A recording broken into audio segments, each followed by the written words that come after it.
All right. Let's bring in Phil Andrews.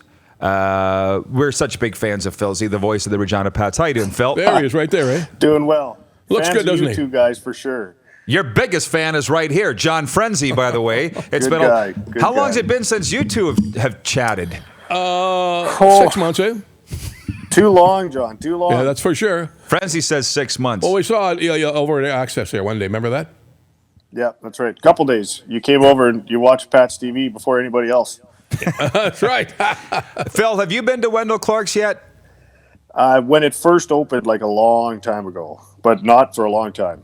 Well, of course, you wouldn't miss it, being the big Leaf fan Darn that you right. are and Wendell fan, right? Yeah, exactly.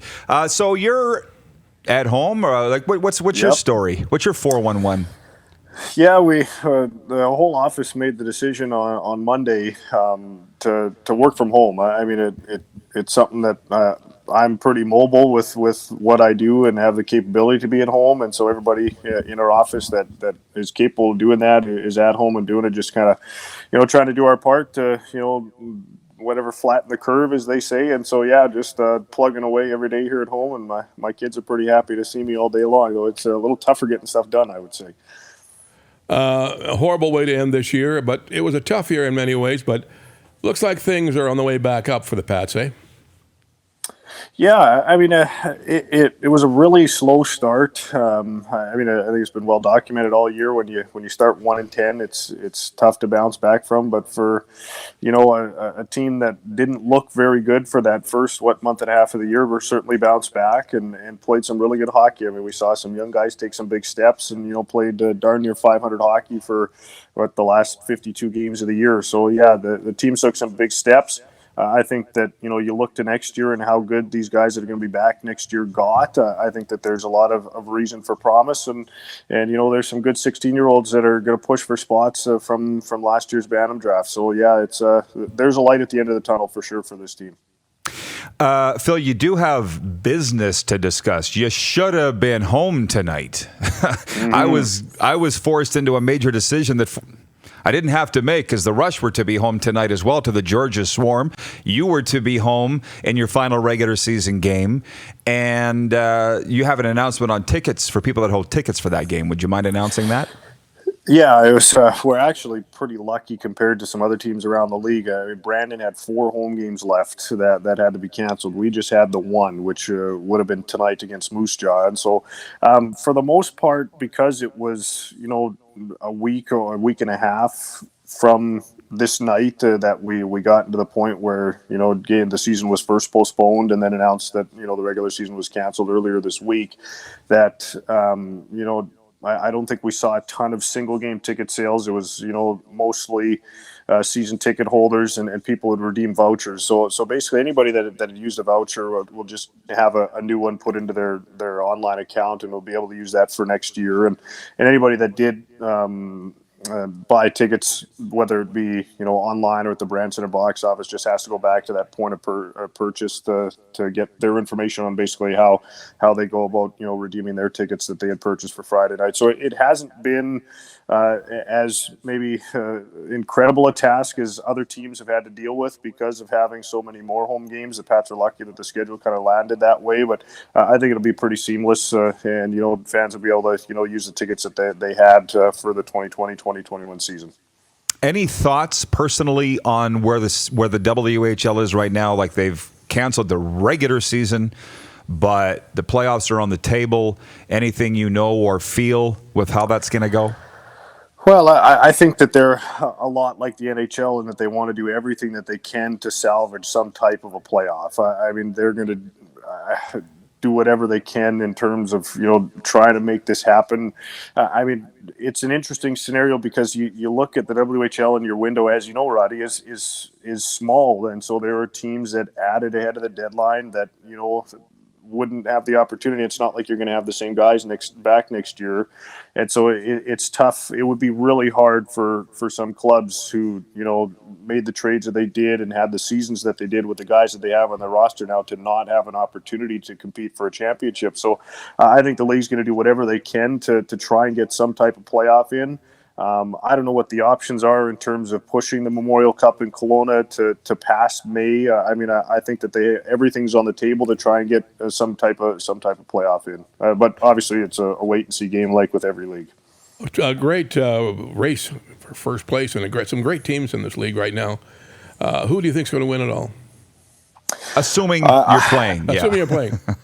I think it's either Portland or Everett that's would have been or would be the league champion based on just the regular seasons and their rosters. I mean, that U.S. division's been so good all year long, but Everett's come on, but had such a good second half. Portland's been so good all year long. They ended up winning the Scotty Monroe Trophy as a regular season champion. So I think anybody would have a tough go. If anybody from the East is going to have a chance, I mean, Edmonton is up there, I think. The Central Division is very strong, but I'd put my money on Everett or Portland to come out of the league. Well, Phil, it was a really big story was Max Paddock's whereabouts. Was he going to go? Was he going to stay? What would it mean? And I hope we see a resolution to that story. Do you know what I mean? To see him write his ticket, because it's actually a cliffhanger. Because it is. I was critical, and I don't mind saying that I was critical. People said I was all wet, and he goes to PA and he lights the world on fire. And I kept saying, talk to me at the end of May. We need to find out how this ends. I agree. I guess the one thing for him is that he's got another year. It's not like this was the only season he was going to have a chance to write, how his WHL career ends. He's going to be 20 next year. He'll have an opportunity with a PA team that's going to be back again and really good. I'm with you, though.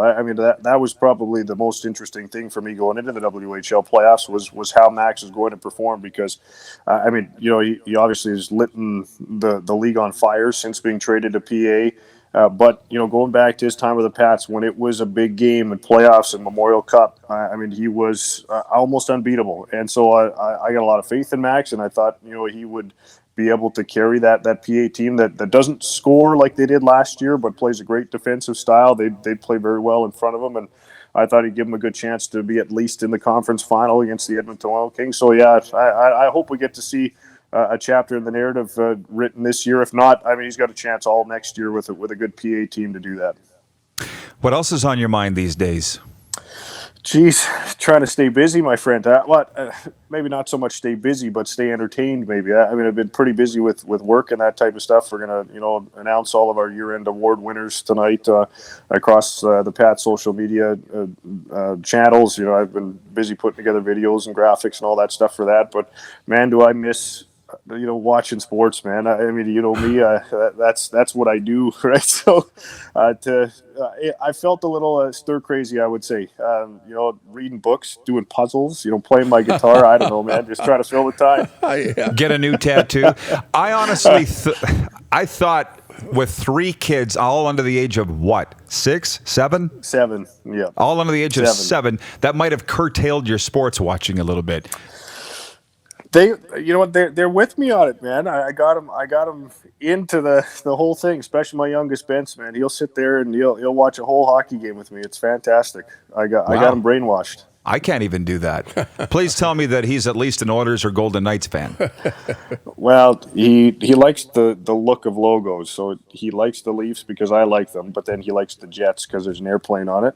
That's child abuse. Yes, and he likes the Packers. Of course. All right. Well, it's been a great career for you there. The first 2 years, the spectacular Pats and Memorial Cup and the best team they ever had. And these 2 rebuilding years, it's been great, don't you think? Yeah, I've been really lucky. Out of my 9 seasons now, this is just the 3rd one that they haven't been to the playoffs. Been to the second round 3 times. The league final once, and to a Memorial Cup final in 2018. I couldn't ask for a better situation to get super lucky the way I did 9 seasons ago with Dan Plaster leaving and going to the Riders, and I was just maybe right place, right time, and a lot of guys went to bat for me, including the guy over sitting to your left there. And the Parker family and Chad Lang gave me an opportunity, a guy that was pretty green, and I was able to hold on to it, and here I am 9 years later, and been incredibly lucky to ride along with this organization organization, which I think is the best in junior hockey, with great people. And, I'm a massive fan, biggest fan of this franchise. And so, I've been really lucky, John. It's been a good run. Well, you deserve it, Phil. You got a lot of fans, and our intern Alan Lee, you got to meet him. But he's asking Phil, what is your favorite NFL team? So I can't let you go without answering Alan's question, please. I've been a Packer fan since I was, I don't even know, 5 years old, 6 years old, watching Brett Favre, my friend. My earliest memories are those 5, 6, 7, and then when I was really like 8 and 9 years old, and I got into it, and Favre won the Super Bowl in '96 with the Packers, and then just I've never looked back, man. Yeah, it's a Pack fan for life. All right. Well, this summer, when you see somebody traipsing around the Evraz Place grounds in a iguana costume, that will be Alan, because he is our mascot. Perfect. We got to get you in here whenever you have time. We have a mascot. It's an iguana. We'll tell you the story behind it. Alan's going to wear the suit, so that's the guy. There he is. Wonderful. He just poked his head. Can you guys do that again? Look at your screen, Phil. There is Ricky How did the that iguana. happen? Right there. So Ricky's Where'd you come always... up with that one? Oh, it's a long story. We got to get you in here for it. Okay, Phil, stay safe, my friend. Thanks for the time. You too, guys. Cheers. Great talking to you. You're watching Rod Pedersen On Demand. For more of The Rod Pedersen Show, visit rodpedersen.com or follow Rod Pedersen on social media.